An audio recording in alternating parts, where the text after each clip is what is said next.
Hello everyone, আজকের ভিডিওতে আমরা খুবই ইন্টারেস্টিং একটি প্রবলেম সলভ করব। তো এখানে একটি গাড়ির ক্ষমতা বলা আছে যে 134 এইচপি এবং এর কর্মদক্ষতা হচ্ছে 90%। তো এই গাড়িটা আসলে 30 ডিগ্রি 30 মিটার পার সেকেন্ড বেগে আনতে আমাদের কত সময় লাগবে জিরো থেকে। তো তাহলে এখানে আমরা পি ইজিক্যাল টু লিখতে পারবো ডব্লু বাই টি এবং ডব্লু ইজিক্যাল টু লিখতে পারবো পিটি।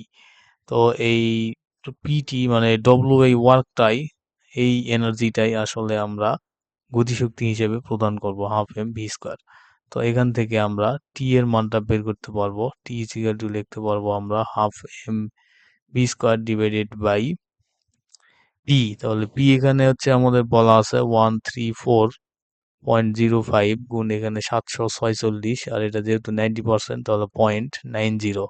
আর এখানে এম এর মানটা বলা আছে 1200, আর ভি এর মানটা বলা আছে হচ্ছে 30।